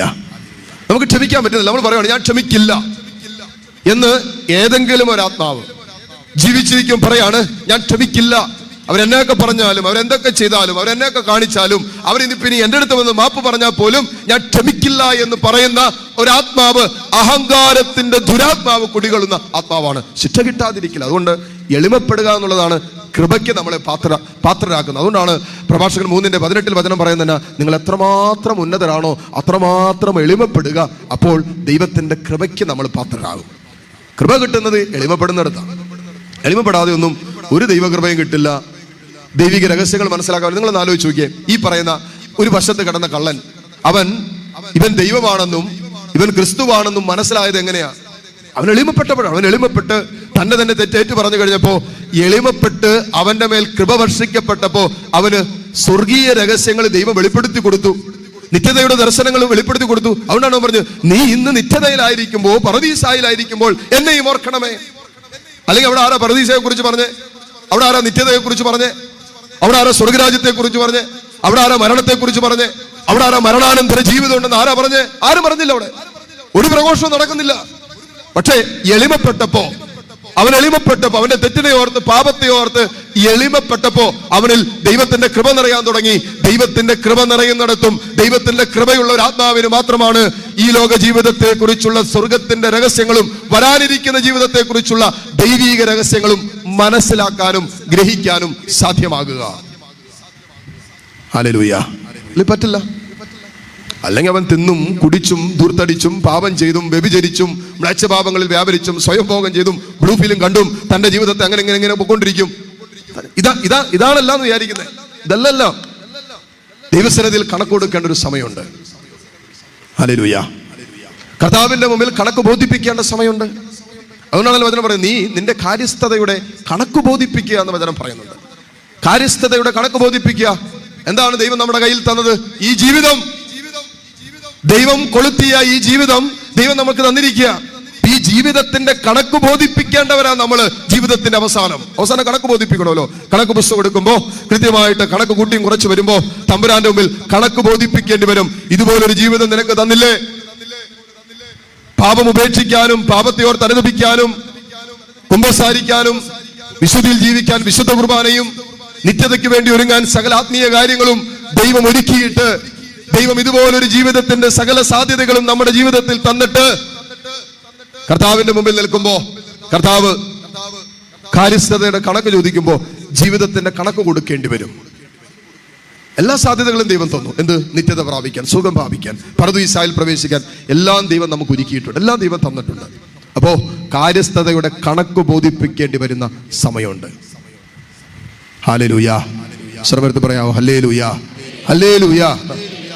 അപ്പോ ഇത് പറ്റാതെ പോകുന്ന അഹങ്കാരം കൊണ്ട് മാത്രം. അതുകൊണ്ട് ഏറ്റവും കഠിനമായ പാപം എന്ന് പറയുന്നത് വ്യഭിചാരത്തെ. ഒരു ഭൂതോച്ചാടകൻ പറഞ്ഞൊരു കാര്യമാണ്. ഈ ഗബ്രിയേൽ ആമോത്ത് എന്ന് പറയുന്ന ഭൂതോച്ചാടകനെ നിങ്ങൾക്കറിയായിരിക്കും. ഇറ്റാലിയൻ ഭൂതോച്ചാടകനാണ്. എല്ലാ രൂപതകളിലും ഒരു ഭൂതോച്ചാടകൻ ഉണ്ടാകണം എന്നുള്ളതാണ് രൂപതയുടെ നിയമം. അങ്ങനെ ഇല്ലാത്ത പക്ഷം രൂപത അധ്യക്ഷൻ തന്നെ, മെത്രാൻ തന്നെയാണ് ഭൂതോച്ചാടകൻ. ഇറ്റലിയിൽ ഉണ്ടായിരുന്ന ഒരു ഭൂതോച്ചാടകനാണ്. കഴിഞ്ഞ നാളുകളിലാണ് പറയുന്ന ഭൂതോച്ചാടകനായ വൈദികൻ മരിച്ചത്. ഈ ഭൂതോച്ചാടകൻ പറഞ്ഞു വെച്ചിരിക്കുന്നത് എന്നാണെന്നറിയാവോ? വ്യഭിചാരത്തെക്കാളും കഠിനമായ പാപം അഹങ്കാരമാണ്. കാരണം അഹങ്കാരിക്ക് ദൈവം പോലുമില്ല. ദൈവത്തെ ഉപേക്ഷിച്ചു. അതുകൊണ്ടാണല്ലോ പ്രഭാഷകന്റെ പുസ്തകം 10-ാം അധ്യായത്തിൽ വളരെ കൃത്യമായിട്ട് എഴുതി വെച്ചിരിക്കുന്ന ഒരു കാര്യമാണ്, അഹങ്കാരി അവൻ ദൈവത്തിൽ നിന്ന് അകലുന്നു എന്ന് പറയുന്നത്. അഹങ്കാരം തുടങ്ങുമ്പോൾ 10:12 അഹങ്കാരം തുടങ്ങുമ്പോൾ അവൻ കർത്താവിൽ നിന്നും അകലുന്നു, ഹൃദയം അവന്റെ സ്രഷ്ടാവിനെ പരിത്യജിക്കുന്നു. ഇനി ശ്രദ്ധിക്കണം, അഹങ്കാരത്തോടൊപ്പം പാപവും മുളയെടുക്കുന്നു. അതുകൊണ്ടാണ് മറ്റെല്ലാ പാപങ്ങളും ഈ അഹങ്കാരത്തിൽ നിന്ന് വരുന്നത്. അതിനോട് ഒട്ടിച്ചേർന്ന് നിൽക്കുന്നവൻ മ്ലേച്ഛത വമിക്കാൻ തുടങ്ങും. അതിനാൽ കർത്താവ് അപൂർവമായ പീഡകൾ അയച്ച് അവനെ നിശേഷം നശിപ്പിക്കുന്നു. കണ്ടോ, അഹങ്കാരിയെ കുറിച്ച് പറഞ്ഞു വെച്ചിരിക്കുന്ന അവന്റെ മേൽ അപൂർവമായ പീഡ, അതായത് ഇന്ന് വരെ കേട്ടിട്ടില്ലാത്ത രീതിയിലുള്ള ദുരന്തങ്ങളും അസ്വസ്ഥതകളും അവന്റെ ജീവിതത്തിലും കുടുംബത്തിലും അയച്ചിട്ട് അവനെ നിശേഷം നശിപ്പിക്കുന്നു. കാണുന്ന അവൻ അഹങ്കരിക്കുന്നു, ദൈവത്തെ തള്ളിക്കളഞ്ഞു. ദൈവമില്ലാത്തവൻ എങ്ങനെ ദൈവിക സംരക്ഷണം കിട്ടും? ഹല്ലേലൂയ. സർവ്വത്തിൽ പറഞ്ഞേ ഹല്ലേലൂയ, ഹല്ലേലൂയ. ഈ അഹങ്കാര തലകേത്ത് കയറുമ്പോ അതിന്റെ ലക്ഷണം എന്താണെന്നറിയാവോ? അഹങ്കാരി അവൻ സത്യത്തെ നിരന്തരം നിഷേധിച്ചു കൊണ്ടേയിരിക്കും. സത്യത്തെ നിഷേധിക്കും. സത്യമാണെന്ന് അറിയാം, അവനറിയാം അത് സത്യമാണെന്ന്, എന്നാൽ അവൻ സമ്മതിക്കില്ല. അവനറിയാം പാപജീവിതത്തിന് ശിക്ഷയുണ്ടെന്ന് അവനറിയാം. ദാമ്പത്യ അവിശ്വസ്തത തെറ്റാണെന്ന് അറിയാം. എന്റെ ജീവിത പങ്കാളിയോടും എന്റെ മക്കളോടും ദൈവം എനിക്ക് ദാനമായി തന്ന എന്റെ മക്കളോടും ഞാൻ കാണിക്കുന്ന ക്രൂരതയാണ് വ്യഭിചാരമെന്നും ദാമ്പത്യ അവിശ്വസ്തതയെന്നും അറിയാം. എന്നാലും ആ സത്യത അങ്ങോട്ട് നിഷേധിച്ചു കളയും. എന്റെ തലമുറകൾക്കും എന്റെ ഭാവി ജീവിതത്തിലും ചേരാത്തതാണ് എന്റെ യൗവനത്തിൽ ഞാൻ താലോലിച്ചു കൊണ്ടിരിക്കുന്ന മ്ലേച്ഛ പാപങ്ങൾ. എനിക്ക് ജനിക്കാൻ വിദൂര ഭാവിയിൽ എന്റെ ദാമ്പത്യത്തിൽ എനിക്ക് ജനിക്കാൻ പോകുന്ന കുഞ്ഞുങ്ങളെ പോലും മലിനമാക്കുന്ന പാപത്തിലാണ് ഞാൻ ഇന്നായിരിക്കുന്നതെന്ന് സ്വയംഭോഗത്തിലും സ്വവർഗരതിയിലും ഭൂഫിലിമിന്റെയും മ്ലേച്ഛ പാപങ്ങളുടെയും അടിമത്തത്തിൽ കിടക്കുന്ന ഒരു യൗവനത്തിന് അറിയാം അവൻ പാപത്തിലാണെന്ന്. അവന്റെ ശരീരത്തിൽ വൈറസ് ഉണ്ടെന്ന്, അശുദ്ധിയുടെ വൈറസ് ഉണ്ടെന്ന് അവൻ അറിയാൻ പാടില്ല എന്നിട്ടൊന്നുമല്ല. പക്ഷെ ആ സത്യത്തെ അവൻ നിഷേധിച്ച് കളയും. ഹല്ലേലൂയ. ഇത് അഹങ്കാരമാ. എന്റെ പാപത്തിന് എനിക്ക് ശിക്ഷയുണ്ടെന്ന് എനിക്കറിയാം, തെറ്റാണെന്ന് അറിയാം. കൊലപാതകം തെറ്റാണെന്ന് അറിയാൻ പാടില്ലാത്ത എത്ര പേര് എത്തുണ്ട്? അറിയത്തില്ലെങ്കിൽ കൊലപാതകം ചെയ്ത് കഴിയുമ്പോ ജയിലിൽ കൊണ്ടുപോയിടും. അപ്പൊ അറിയാം അത് തെറ്റായിരുന്നു അല്ലേ? കർത്താവിന്റെ ജയിലിൽ കിടക്കേണ്ട ഒരു അവസ്ഥ വരും കർത്താവ് കണക്ക് ചോദിക്കുന്ന സമയത്ത്. വ്യഭിചാരം തെറ്റാണെന്ന് വചനം പഠിപ്പിക്കുന്നുണ്ട്. അപ്പൊ അത് തെറ്റാണെന്ന് അറിഞ്ഞിട്ട് ചെയ്തുകൊണ്ടിരിക്കുന്നവരുണ്ട്. അതാണ് തെറ്റാണെന്ന് അറിയാം എന്നിട്ട് ചെയ്തുകൊണ്ടിരിക്കുന്നത്. മദ്യപാനം, പുകവലി, ലഹരി, ഇതൊക്കെ ശരീരത്തെ നശിപ്പിക്കുന്ന പാപമാണെന്ന് വചനം പറയുന്നു. 1 Corinthians 3:16 വചനം പറയുന്നു, നിങ്ങളുടെ ശരീരങ്ങൾ ദൈവാത്മാവിന്റെ ആലയങ്ങളാണെന്നും പരിശുദ്ധാത്മാവ് നിങ്ങളുടെ ഈ ശരീരത്തിൽ വസിക്കുന്നുവെന്നും നിങ്ങൾ അറിയുന്നില്ലേ? അതിനാൽ ശരീരത്തെ നശിപ്പിക്കുന്നവനെ ഞാനും നശിപ്പിക്കും എന്നാ വചനം പറയുന്നത്. ഇതറിയാം, ഇതൊരാത്മാവിനറിയാം. പലവട്ടം കേട്ടിട്ടുള്ളതാണ്, ഈ സത്യം അറിയാവുന്നതാണ്. എന്നിട്ടും ശരീരത്തിൽ മ്ലേച്ഛ പാപങ്ങൾ അനുവദിച്ചുകൊണ്ട് ഈ സത്യത്തെ ബോധപൂർവം നിഷേധിക്കുന്നവരാണ് നമ്മളിൽ പലരും. ഹല്ലേലൂയ. ഇത് അഹങ്കാരമാണ്. അഹങ്കാരിയാണ് ഒരു സത്യത്തെ അറിഞ്ഞിട്ട് സത്യത്തെ നിഷേധിക്കുന്നത്. സത്യം എന്താണെന്ന് അറിയാം, എന്നാലും അതിനെ നിരന്തരം നിഷേധിച്ചു കൊണ്ടിരിക്കും. ഇത് അഹങ്കാരത്തിന്റെ ലക്ഷണമാണ്. അപ്പൊ എന്നിൽ അഹങ്കാരം ഉണ്ടോ എന്ന് അറിയാനായിട്ട് ഈ ഒറ്റ കാര്യം നോക്കിയാൽ മതി. സത്യം എനിക്കറിയാം, എന്നിട്ട് ഞാൻ സത്യത്തെ നിഷേധിക്കുന്നുണ്ടോ? അതിന് കാരണം എന്നിൽ അഹങ്കാരത്തിന്റെ ദുരാത്മാവ് പ്രവർത്തിക്കുന്നത് കൊണ്ടാണ്. എനിക്ക് എളിമപ്പെടാൻ പറ്റാത്തത് കൊണ്ടാണ്. ഹല്ലേലൂയ. ശ്രമത്തിൽ പറഞ്ഞേ ഹല്ലേലൂയ, ഹല്ലേലൂയ. കുമ്പസാരിക്കാൻ പറ്റാത്തവന്റെ മേൽ പ്രവർത്തിക്കുന്ന അരൂപി അഹങ്കാരത്തിന്റെ അരൂപിയ. ഏതൊരു പാട്ടില്ലായിരുന്നു, എന്നെ തല്ലണ്ടമ്മാവ ഞാൻ നന്നാകേലെന്നോ. ഒരു പയ്യൻ വന്നിട്ട് എന്റെ മുന്നിൽ തല്ലണ്ടമ്മാവ ഞാനെന്നാണോ നിന്റെ അമ്മാവനായത്? അച്ഛാന്ന് വിളിയടാ. പറഞ്ഞു തല്ലണ്ടമ്മാവ ഞാൻ നന്നാകുകയല്ല, അത് പാട്ടാ അച്ഛാന്ന്. ഞാൻ പറഞ്ഞു ശരിയാ, നിന്നെ ഒന്നും തല്ലിയിട്ടും കാര്യമൊന്നുമില്ല, നീ ഒന്നും നന്നാകുകയല്ല. അല്ലേ, എന്നെ തല്ലിക്കോ. ഒരു പെങ്കൊച്ച് ഇങ്ങനെ കാര്യങ്ങളൊക്കെ കുറേ വിഷയങ്ങളുമായി ബന്ധപ്പെട്ട് അവൾക്കൊരു റിലേഷൻഷിപ്പ് ഉണ്ട്. ഫോണിലൂടെ മ്ലേച്ഛതകളെ കാണിക്കുന്നു. എന്ത് മ്ലേച്ഛത എന്നൊക്കെ പറഞ്ഞാൽ നിസ്സാര മ്ലേച്ഛതയാണോ? ഈ പെങ്കൊച്ച് ഫോണിലൂടെ ആ പയ്യൻ പറഞ്ഞിട്ട് ഇവളുടെ ശരീരത്തിന്റെ നഗ്നമായ ഭാഗങ്ങളൊക്കെ എടുത്ത് അവൻ അയച്ചു കൊടുത്തു. ആ അവസ്ഥയിലെത്തി ആ ബന്ധം. അവൻ ഈ ഫോട്ടോ വെച്ച് അവളെ ബ്ലാക്ക് മെയിൽ ചെയ്തുകൊണ്ടിരിക്കുക. എന്നിട്ടും ഈ പൊട്ടിക്ക് മനസ്സിലായിട്ടില്ല ഈ ബന്ധം ദൈവം ആഗ്രഹിക്കുന്നില്ല. പാപകരമായ ബന്ധത്തിലാണ്. കാരണം അഹങ്കാരം തലയ്ക്കകത്ത് കയറി. ഹൃദയം കഠിനമായി പോയി കഴിഞ്ഞാൽ ഒന്നും മനസ്സിലാകില്ല. ഈ അവസ്ഥയിൽ കിടക്കുക. അപ്പൊ ഞാനിവിടെ അടുത്ത് പറയുന്നുണ്ട്, അമ്മ പറയുന്നുണ്ട് അടുത്ത് നിന്നുകൊണ്ട്, എന്റെ അച്ഛനെങ്കിലും ഒന്ന് പറയാ, ഞങ്ങൾ പറഞ്ഞു മടുത്ത് വെച്ചാ ഇവിടെ അവിടെ കിടന്നുകൊണ്ട് ബഹളം വെച്ചുകൊണ്ടിരിക്കുക. ഞാൻ എനിക്ക് ഇഷ്ടമുള്ളല്ലോ ചെയ്യും, ഞാൻ അങ്ങനെയൊക്കെ ചെയ്യും. ഇനിയിപ്പോ എന്നാ കുഴപ്പം? ഞാൻ കെട്ടാൻ പോകുന്ന പയ്യനല്ലേ, നാളെ ആണെങ്കിൽ എന്റെ ശരീരം കാണേണ്ടതല്ലേ? ഈ പെങ്കുച്ച് പറഞ്ഞുകൊണ്ടിരിക്കുന്ന കാര്യമാണ്. ഞാൻ പറഞ്ഞു ഓക്കെ, നാളെ നിന്റെ ശരീരം അവൻ കാണേണ്ടതാണ്, അതിന് മുമ്പേ കാണിക്കേണ്ട കാര്യമുണ്ടോ? നാളെ അവൻ നിന്നെ കെട്ടുന്നു, എന്താ എത്ര ഉറപ്പ്? അപ്പോൾ പറഞ്ഞു എനിക്ക് ഉറപ്പാണ് അവൻ കെട്ടുന്നു. നിനക്ക് ഉറപ്പായിരിക്കും, നാളെ ഈ ഫോട്ടോ പുറത്ത് മൂന്നാമതൊരാൾ കാണില്ലെന്ന് എന്താ ഉറപ്പ്? നമുക്ക് എന്നാ ഉറപ്പുണ്ട്? ഈ പ്രായത്തിലെ പഠിത്തം തീരട്ടെ, പഠിത്തം പോലും കഴിഞ്ഞില്ല, പഠിച്ചുകൊണ്ടിരിക്കുന്ന സമയത്ത് പ്ലസ് 2 കഴിഞ്ഞ് ഡിഗ്രിയിലേക്ക് ആയപ്പോഴേ ഈ അവസ്ഥയിലായി. സ്വന്തം ശരീരത്തിന്റെ നഗ്നമായ ഭാഗങ്ങൾ എടുത്തിട്ട് സ്നേഹിക്കുന്നു, പ്രണയിക്കുന്നു എന്ന് പറയുന്ന പയ്യൻ ചോദിച്ചപ്പോ അപ്പൊ തന്നെ എടുത്ത് അയച്ചു കൊടുക്കുക. അപ്പൊ ആദ്യം ചോദിച്ചു, അപ്പൊ അവള് ആദ്യം നോ പറഞ്ഞപ്പോ അവൻ ചോദിച്ചു, നിനക്ക് ശരിക്കും എന്നോട് സ്നേഹമില്ലേ? ഇപ്പൊ സ്നേഹം ഉണ്ടെന്ന് കാണിക്കാൻ വേണ്ടി ചെയ്യുന്ന കലാപരിപാടിയാണ് കാണിച്ചു കൊടുത്തത്. അപ്പൊ ഞാൻ പറഞ്ഞു, മോളെ നീ സ്നേഹിക്കോ പ്രണയിക്കോ എന്നാ വേണമെങ്കിലും ചെയ്ത്, പക്ഷേ ഇപ്പോൾ ചെയ്തുകൊണ്ടിരിക്കുന്ന അപകടകരമായ അവസ്ഥയാണ്. ഈ ഫോട്ടോ മൂന്നാമതൊരാളുടെ അടുത്ത് കിട്ടിയാൽ ഇത് വെച്ച് നിന്നെ ബ്ലാക്ക് മെയിൽ ചെയ്യാൻ പറ്റും. ഹൃദയം കഠിനമാക്കി വെച്ചാ അതോട് പറ, കുഴപ്പമില്ല, എനിക്കല്ലേ കുഴപ്പം, നിങ്ങൾക്ക് ആർക്കും കുഴപ്പമില്ലല്ലോ, തള്ളയ്ക്ക് കുഴപ്പമില്ലല്ലോ, അച്ഛന് കുഴപ്പമില്ലല്ലോ, എനിക്കല്ലേ കുഴപ്പം, ഞാൻ സഹിച്ചോളാം. ഇതാ പറയുന്നത്. അല്ലെങ്കിൽ പിന്നെ ഞാൻ സഹിക്കാൻ പോവാണ്. അവളെ വർജലായിട്ട് ഇപ്പൊ ഞാൻ ഇവളെ വഹിച്ചുകൊണ്ട് നടക്കാൻ പോകുന്ന പോലെ. ഞാൻ പറഞ്ഞു നീ തന്നെ സഹിക്കണം, ഇപ്പൊ നമ്മളാരും സഹിക്കാൻ പോകുന്നില്ല. അമ്മയ്ക്ക് നിന്നോട് സ്നേഹം ഉള്ളതുകൊണ്ട് പുറകെ നടന്ന് ഇങ്ങനെ കുറച്ച് നാൾ പറഞ്ഞുകൊണ്ടിരിക്കുന്നു.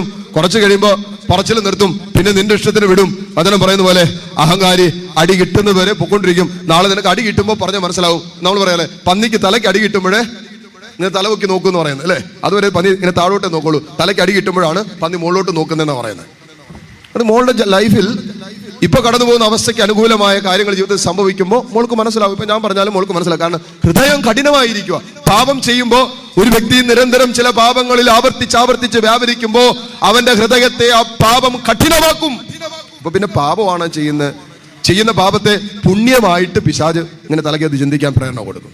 കുഴപ്പമില്ലടാ, ചോക്കെ കുഴപ്പമില്ലടാ, കൂട്ടുകെട്ട് പറഞ്ഞിട്ടല്ലേ, കൂട്ടുകാരൻ പറഞ്ഞിട്ടല്ലേ, സ്നേഹിക്കുന്നവൻ പറഞ്ഞിട്ടല്ലേ, സ്നേഹിക്കുന്നവൾ പറഞ്ഞിട്ടല്ലേ, ഈ പാപം ചെയ്തെന്ന് വെച്ച് കുഴപ്പമൊന്നുമില്ല. എല്ലാവരും പാപം ചെയ്യുന്നുണ്ടല്ലോ, എല്ലാവരും ബ്ലൂ ഫിലിം കാണുന്നുണ്ടല്ലോ, എല്ലാവരും സ്വയം പാപം ചെയ്യുന്നുണ്ടല്ലോ, അതുകൊണ്ട് നീയും ചെയ്തൊന്നും കുഴപ്പമൊന്നുമില്ല. എബ്രായർക്കെഴുതിയ ലേഖനം 3-ാം അധ്യായം അതിന്റെ 13 മുതലുള്ള വചനങ്ങൾ, ഇന്നെന്ന് വിളിക്കപ്പെടുന്ന ദിനങ്ങൾ ഉള്ളിടത്തോളം കാലം എല്ലാ ദിവസവും നിങ്ങൾ പരസ്പരം ഉപദേശിക്കുവിൻ, ഇത് നിങ്ങൾ പാപത്തിന്റെ വഞ്ചനയാൽ കഠിന ഹൃദയരാകാതിരിക്കാനാണ്. കണ്ടോ, പാപത്തിന്റെ ഒരു വഞ്ചനയാണ് ഹൃദയം കഠിനമാക്കി വെക്കും. പിന്നെ അപ്പം പറഞ്ഞാലും അമ്മ പറഞ്ഞാലും വികാരിച്ച പറഞ്ഞാലും ദൈവം തമ്പുരാൻ നേരിട്ട് വന്ന് പറഞ്ഞാൽ പോലും മാറുകയില്ല. പറയാണ്, നിങ്ങൾ പാപത്തിന്റെ വഞ്ചനയാൽ കഠിന ഹൃദയരാകാതിരിക്കാനാണ്. എന്തെന്നാൽ നമ്മുടെ ആദ്യ വിശ്വാസത്തെ അവസാനം വരെ മുറുകെ പിടിക്കുമെങ്കിൽ മാത്രമേ നാം ക്രിസ്തുവിൽ പങ്കുകാരാകുകയുള്ളൂ. ഇപ്രകാരം പറയപ്പെട്ടിരിക്കുന്നു, ഇന്ന് നിങ്ങൾ അവന്റെ സ്വരം ശ്രവിക്കുമ്പോൾ എതിർപ്പിന്റെ കാലത്തെന്നതുപോലെ നിങ്ങളുടെ ഹൃദയം കഠിനമാക്കരുത്. ദൈവത്തിന്റെ സ്വരം ശ്രവിച്ചിട്ടും ചിലരെല്ലാം എതിർപ്പ് കാണിച്ചില്ലേ? മോശയുടെ നേതൃത്വത്തിൽ ഈജിപ്തിൽ നിന്നും പുറത്തു വന്നവരല്ലേ അവരുമായല്ലേ അവർ 40 വത്സരം മല്ലടിച്ചത്? അവരുടെ ശരീരങ്ങളല്ലേ പാപത്തിൽ പാപം മൂലം മരുഭൂമിയിൽ നിബദിച്ചത്? അനുസരണക്കേട് കാണിച്ചവരോടല്ലേ ഒരിക്കലും തന്റെ നിത്യവിശ്രമത്തിലേക്ക് പറുദീസായിലേക്ക് നിത്യജീവനിലേക്ക് പ്രവേശിക്കുകയില്ലെന്ന് അവിടുന്ന് ആണയിട്ട് പറഞ്ഞത്. അതുകൊണ്ട് ഹൃദയം കഠിനമാക്കാതിരിക്കാം. ഹല്ലേലൂയ. ഹൃദയം കഠിനം പാപത്തിന്റെ സ്വാധീനമാണ്. പാപം നമ്മുടെ ഹൃദയത്തെ കഠിനമാക്കി കളയും. നമ്മുടെ കുടുംബങ്ങളിലൊക്കെ ഉണ്ടാവും ഈ കഠിന ഹൃദയര്.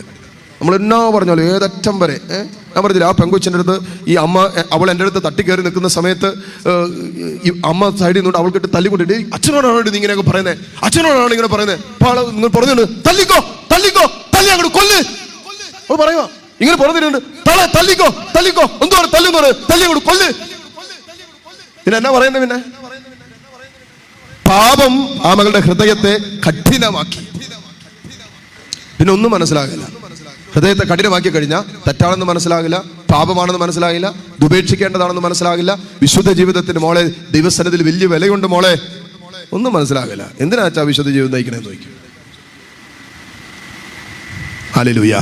പ്രാർത്ഥിക്കാൻ തമ്പുരാനെ ഹൃദയത്തിൽ ഒന്ന് എളിമപ്പെടാനുള്ള കൃപ നമുക്കെല്ലാം വേണ്ടതാണ്. മക്കളെ, നമ്മളെല്ലാം പാപം ചെയ്യുന്നവരാണ്.